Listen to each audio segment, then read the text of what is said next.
It started with a sound every sailor fears, the nuclear emergency klaxon. But nobody at Naval Base San Diego knew that within the next half hour, 14 men would be sealed inside a reactor compartment, trapped between rising water and invisible death. Commander Alexandra Lex Morgan was off duty that night, reviewing rosters when her secure phone exploded with the unmistakable red alert. The words on the other end froze her blood. Reactor breach. 14 sailors trapped, radiation rising. The engineers on scene already knew the truth. They had minutes, not hours. Radiation was climbing past 800 Roentgens, the kind of dose that kills a human in under an hour. The sailors had no hazmat gear, no exit, no hope. Standard Navy protocol was clear. Evacuate. Wait 6 hours for the San Francisco hazmat team, and prepare body bags. But Lex Morgan wasn't wired for protocol. When senior engineers told her, "Commander, going in there is a death sentence," she didn't flinch. She tied her auburn hair, pulled on a Mark 19 deep-diving suit, and said the words that silenced the entire dock. "Screw the regulations. Those are my sailors. I'll bring them home." What happened in the next 28 minutes would test the limits of physics, of human endurance, and of one woman's vow that no one gets left behind. And so, as alarms screamed through Dry Dock 7 and the waters around the USS Arizona glowed with deadly blue light, Commander Lex Morgan stepped forward into nuclear hell, and the story truly began. The emergency klaxon pierced through Naval Base San Diego at 23:47 hours, its haunting wail echoing across the submarine maintenance facility like a death sentence. Commander Alexandra Lex Morgan was reviewing duty rosters in her quarters aboard the USS Leviathan when her secure phone erupted with the distinctive red alert tone that every submarine officer dreaded. "Commander Morgan, we need you at Dry Dock 7 immediately," came the voice of Captain Stevens, the base operations commander. His usual confident demeanor was replaced by something Lex had rarely heard from the 30-year veteran: raw fear. She was dressed and moving within 90 seconds, her auburn hair still damp from the evening shower, pulled back in regulation style as she jogged across the moonlit base toward the massive concrete structures that housed America's nuclear submarine fleet. The November air was crisp against her face, carrying the salt smell of San Diego Bay. But what she would find there would test every ounce of her Naval Academy training. Dry Dock 7 was chaos incarnate. Emergency vehicles surrounded the USS Arizona, Leviathan's sister Virginia-class submarine, their red and blue lights painting the concrete walls in hellish colors. The submarine sat partially submerged in the dock, connected to massive power cables and cooling systems. But something was terribly wrong. The usual hum of machinery had been replaced by the urgent beeping of radiation alarms. Chief Engineer Patricia Hammond stood at the command post, her face pale under the harsh fluorescent lights. At 45, Hammond was known throughout the Pacific Fleet as unflappable, the engineer who had personally overseen reactor operations for over 2 decades without a single safety violation. Tonight, her hands were shaking. "Commander Morgan," Hammond's voice cracked as Lex approached. "Thank God you're here. We have 14 sailors trapped in the reactor compartment during routine coolant system maintenance." Lex felt her blood turn cold. The words reactor compartment and trapped should never appear in the same sentence. "What's their status?" "Alive, but..." Hammond pointed to the radiation monitors, their digital displays climbing steadily upward in ominous red numbers. "Primary coolant line ruptured during pressure testing. The entire reactor compartment is flooding with contaminated water, and radiation levels are approaching critical thresholds." The numbers on the screen were like watching a countdown to death. 850 Roentgens and climbing. In the submarine world, those numbers meant one thing: anyone exposed to those levels for more than a few minutes would face certain death from acute radiation syndrome. What happened next would challenge everything the Navy believed about acceptable risk. Standing around the command post were 6 of the base's senior engineering staff, their faces grim in the harsh emergency lighting. Among them was Commander Marcus Webb, the Arizona's commanding officer, whose submarine had just become a potential nuclear nightmare. Webb was a 20-year veteran who had commanded nuclear submarines through challenging operations, but tonight his composure was cracking. "Commander Morgan," Webb stepped forward, his voice heavy with desperation. "My boys are trapped in there." The main hatch sealed automatically when the radiation spike hit safety protocols. They're in an airtight compartment with rising water and climbing radiation levels. We've got communication with them, but—" He didn't need to finish the sentence. Everyone present understood the implications. 14 American sailors were trapped in what was essentially a radioactive tomb. Lex studied the technical displays, her emerald eyes moving rapidly across the data streams. Radiation levels, 850 roentgens, and climbing at 50 roentgens per minute. Water level, 4 feet, and rising at 6 inches every 10 minutes. Time to critical exposure for trapped personnel, estimated 47 minutes. The mathematics were brutal. 14 American sailors had less than an hour before radiation poisoning would claim them, and less than 2 hours before the rising water would make rescue impossible. "What are our standard options?" she asked, though part of her already knew the answer would be limited. Chief Hammond exchanged glances with the other engineers before speaking. "Standard protocol is immediate facility evacuation and wait for the specialized hazmat team from San Francisco. They have the proper equipment for this level of contamination. How long for them to arrive?" 6 hours minimum, Commander. Maybe 8, depending on conditions. The words hung in the air like a death sentence, because everyone knew that 6 hours meant 14 body bags. But Lex Morgan was about to propose something that would leave everyone speechless. Lex walked to the edge of the dry dock, looking down at the Arizona's hull 30 feet below. She could see the reactor compartment hatch, sealed tight with red warning lights flashing, with 14 of America's finest sailors trapped inside. The water around the submarine glowed with an eerie blue-green light. Cherenkov radiation, the visible signature of nuclear contamination that meant death to anyone who entered. The glow was beautiful in a terrible way, like swimming in liquid starlight. Beautiful and absolutely deadly. "There has to be another way," she said quietly. Commander Webb joined her at the edge. "Ma'am, I've been thinking the same thing. But the regulations are clear. No personnel are permitted in the reactor area during emergency venting procedures. The radiation levels will kill anyone in minutes." Lex turned to face the assembled engineers. "What about emergency diving gear? The Mark 19 deep-sea suits?" Chief Hammond's eyes widened with understanding and horror. "Commander, those suits aren't designed for radiation protection. They're for deep-sea operations. The lead ballast might provide some shielding, but they're independently sealed systems with their own oxygen supply." Lex pressed. "How long could someone survive in there?" The engineers looked at each other uncertainly. Finally, Hammond spoke again, her voice barely above a whisper. "Theoretically, maybe 15 to 20 minutes before radiation exposure becomes fatal. But Commander, that's theoretical. Nobody's ever tested those suits against this level of contamination." What Lex said next shocked every person present. "I'll do it." The words fell into the silence like stones into still water. For a moment, nobody moved, nobody breathed. "Commander Morgan," Hammond's voice was barely above a whisper. That's a death sentence.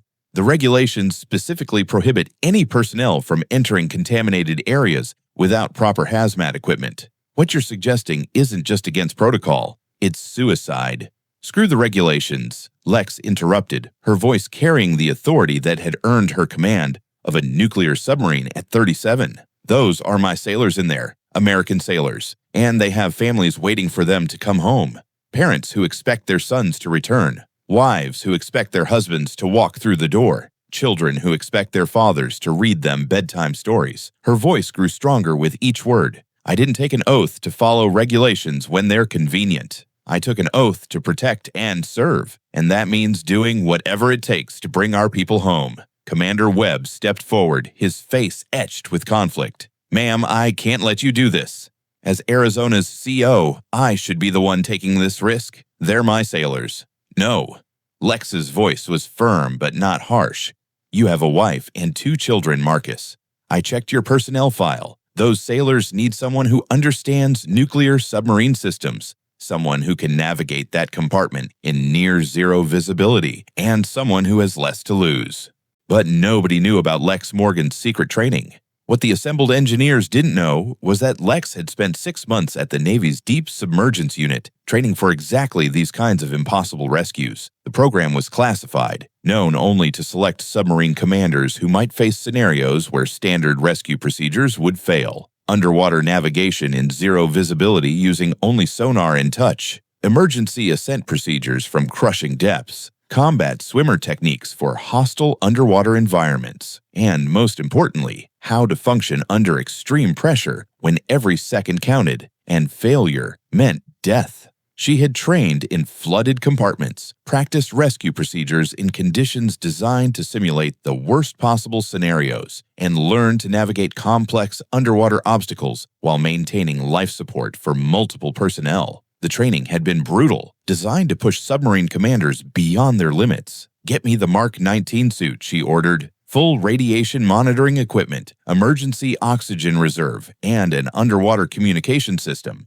I want constant contact with the trapped personnel and command." As the engineers scrambled to prepare the diving equipment, Lex pulled out her secure phone and dialed Admiral Richardson's emergency line. "Admiral, it's Commander Morgan. I need you to know what's about to happen, and I need your word that if this goes wrong, you won't hold anyone else responsible for supporting my decision." What happened in the next 28 minutes would become legend.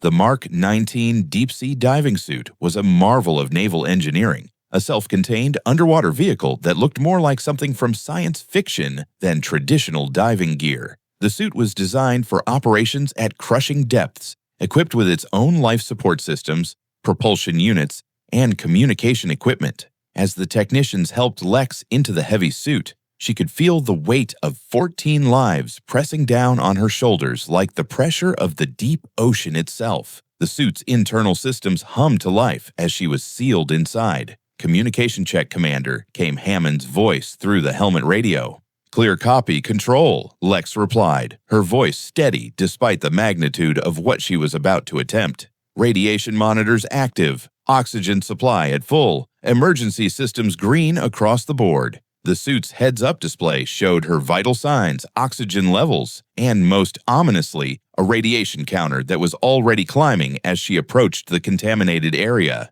"Commander," Webb's voice crackled through the radio. "Our boys know you're coming. I managed to get a message through to them. Senior Chief Jackson is organizing them for evacuation. They're ready." Lex positioned herself at the edge of the dry dock, looking down at the glowing water. The Cherenkov radiation created an almost beautiful blue-green luminescence, like swimming in liquid starlight. Beautiful and deadly. "Beginning descent," she announced, and dropped into nuclear hell. The water was warmer than expected, a bad sign that indicated the reactor was still generating heat. Through her suit's sonar display, she could see the outline of the Arizona's hull, and more importantly, the sealed reactor compartment where 14 sailors waited for a miracle. But the real challenge was just beginning. Swimming through contaminated water in a bulky diving suit was like trying to run underwater while wearing a refrigerator. The suit's propulsion system helped, but Lex had to rely on her navigation skills to find the torpedo-loading hatch in near-zero visibility. The water was murky with radioactive particles. "Radiation levels holding steady at 900 Roentgens," came Hammond's voice through the static-filled radio. "Commander, you've got maybe 18 minutes before exposure becomes critical. 18 minutes to save 14 lives." Impossible by any reasonable measure, but Lex had built her career on proving the impossible was just another word for difficult. She found the torpedo-loading hatch after 3 minutes of searching. The mechanism was designed to be operated from inside the submarine, but Lex's deep submergence training had covered emergency external operation procedures. "First hatch opening," she reported, beginning entry into auxiliary systems corridor. The corridor was a nightmare of twisted pipes, emergency lighting, and floating debris made worse by complete flooding. But Lex could see something hopeful, the glow of emergency chem sticks in the water ahead. The trapped sailors had been preparing for her arrival. "This is Morgan," she called through the underwater communication system. "Who's the senior man in there?" "Senior Chief Petty Officer Jackson, ma'am," came a voice through the water, distorted but understandable. "Never been happier to hear someone's voice in my life." "This is Morgan," she called through the underwater communication system. "Who's the senior man in there?" "Senior Chief Petty Officer Jackson, ma'am," came a voice through the water, distorted but understandable. "Never been happier to hear someone's voice in my life." What Lex discovered next would test her resolve to the breaking point. The reactor compartment was a hellscape of emergency lighting, rising water, and constant clicking of radiation detectors that sounded like a doomsday clock. The 14 sailors were clustered on an elevated platform that was shrinking as the contaminated water continued to rise. Several of the men were already showing signs of radiation sickness, pale skin, nausea, disorientation. But what struck Lex most was their organization. Senior Chief Jackson had arranged the men in groups, assigned partners, and established evacuation order based on medical condition and swimming ability. Even facing death, these sailors maintained military discipline. "Senior Chief, I need you to organize your men into groups of 2, Lex called out. "I can take 2 at a time through the auxiliary corridor to the torpedo loading hatch." "Ma'am, what about you?" Jackson's concern was evident. "These radiation levels?" "That's my problem, Senior Chief. Your job is to get your men ready to swim. We've got about 15 minutes to get everyone out of here." What followed was a precisely choreographed underwater evacuation that would later be studied in naval training schools worldwide. Lex made 7 trips through the contaminated water, each time guiding 2 sailors through the maze of pipes and obstacles to safety. The first 2 sailors, Petty Officers Martinez and Davidson, were in relatively good condition and made the swim without difficulty. The second pair, Seaman Clark and Thompson, showed signs of radiation sickness, but followed instructions and reached safety. On the 4th trip, disaster nearly struck when Seaman Rodriguez panicked in the narrow corridor and became entangled in emergency cables. The young sailor, barely 20 and on his first deployment, began thrashing in terror. "Rodriguez, listen to my voice," Lex said, forcing calm into her words while her radiation monitor screamed warnings. "You're going to trust me and stop fighting. I'm going to cut you free, but you have to stay calm." Using her emergency cutting tool, she freed the terrified sailor and personally guided him through the corridor, costing precious minutes they couldn't afford. By the 7th trip, Lex was pushing the absolute limits of human endurance. The radiation monitor in her suit was no longer beeping warnings. It was emitting a continuous tone that meant exposure levels had moved beyond dangerous into potentially fatal territory. Her hands were shaking inside the suit's gloves, and she could taste metal in her mouth. Classic signs of radiation poisoning beginning to affect her nervous system. But Senior Chief Jackson and Seaman Thomas were still trapped, and Lex wasn't leaving without them. "Commander Morgan," Hammond's voice through the radio was tight with panic. "Your exposure levels are at 27 minutes. You're 3 minutes past safe limits. You need to abort immediately." "Negative control," Lex replied, her voice steady despite everything her body was telling her. 2 more sailors to go. "I'm not leaving them behind." As she approached for the final rescue, her suit's primary oxygen system began to fail. Red warning lights flashed across her display, and she could feel the breathing apparatus struggling to provide clean air. Through the contaminated water, she could see Jackson and Thomas on the shrinking platform. Both sailors were chest deep in radioactive coolant, showing advanced signs of radiation sickness. Jackson, a 22-year Navy veteran, understood what was happening. "Ma'am, your suit is compromised, isn't it?" Lex paused, feeling the warmth of contamination seeping through her damaged seals. "Senior Chief, that's not your concern. Your job is to get yourself and Thomas ready to swim. My job is to get you both out alive." "Ma'am, you've done enough. Thomas and I can wait for the hazmat team." "Senior Chief," Lex interrupted, "in my experience, we don't leave people behind. Ever. Now grab Seaman Thomas and let's get the hell out of here." The final swim was a nightmare. Lex's suit was failing systematically. Oxygen irregular, radiation shielding compromised, propulsion sputtering. But she guided both sailors through the maze with precision born from desperation. Halfway through, Thomas, exhausted from radiation exposure, began to sink. His flotation had failed, and he was too weak to maintain buoyancy. Without hesitation, Lex dove down, her damaged suit protesting with alarms. She grabbed Thomas and fought toward the surface, but the additional weight made progress nearly impossible. When they finally reached the torpedo loading hatch and pushed into the rescue team's arms, she heard something that made every second of agony worthwhile: the cheers of 14 sailors going home to their families. But the story doesn't end there. As Lex was rushed to the medical facility for emergency radiation treatment, she could barely keep her eyes open. The doctors worked through the night, monitoring her for acute radiation syndrome. Admiral Richardson arrived at 0400 hours, still in dress uniform. He found Lex sitting up in her hospital bed, reviewing incident reports despite medical orders to rest. "Commander Morgan," he said quietly, "what you did tonight, There isn't a decoration in the Navy that adequately covers it. Lex looked up, her emerald eyes tired but bright. Sir, I just did my job. Those sailors would have done the same for me. No, Commander, Richardson shook his head.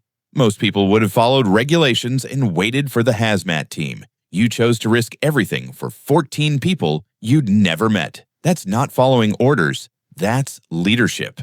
The Admiral paused. Would you do it again? Lex didn't hesitate. In a heartbeat, sir. 3 weeks later, Chief Engineer Hammond requested a meeting with Admiral Richardson, arriving with detailed technical analysis and a proposal that would change Navy emergency procedures forever. Admiral, she said, spreading blueprints across his table. Commander Morgan's actions weren't just heroic. They were tactically brilliant. She identified rescue pathways we'd never considered. Hammond pointed to her drawings. The torpedo loading hatch access should be standard procedure. With proper equipment and training, we could save lives in situations we'd previously considered hopeless. What are you proposing, Chief? I want Commander Morgan to head up Advanced Underwater Emergency Response, train submarine officers in exactly the techniques she used, turn her impossible rescue into standard procedure. Foster looked up with a slight smile. Chief Hammond, I think you've outlined the most important advancement in submarine safety since nuclear power itself. 6 months later, Commander Lex Morgan stood in the same dry dock facility, but now she was training the next generation of rescue specialists. Among her students were Senior Chief Jackson and Seaman Rodriguez, the sailors she'd pulled from nuclear hell. The first rule of underwater emergency response, Lex told her students, is that impossible is just another word for difficult, and difficult is just another word for Tuesday. During a break, Jackson approached privately. Ma'am, can I speak freely? Always, Senior Chief. That night, we knew what you were risking. Why risk it all for 14 sailors you'd never met? Lex paused, watching her students practice techniques born from that night. Senior Chief, that night I had a resignation letter on my desk. I was ready to quit the Navy. But when I saw those radiation readings, when I realized 14 sailors were trapped with no hope using standard procedures, I understood something. She met his eyes. I didn't join the Navy to follow regulations. I joined to serve something bigger than myself. Sometimes serving means doing what's right instead of what's safe. Those 14 lives weren't just numbers. They were sons, fathers, brothers. They were worth risking everything for because that's what we do. That's who we are. Jackson extended his hand for a handshake that carried mutual respect earned in the most dangerous circumstances. Ma'am, he said simply, I'm proud to serve under your command.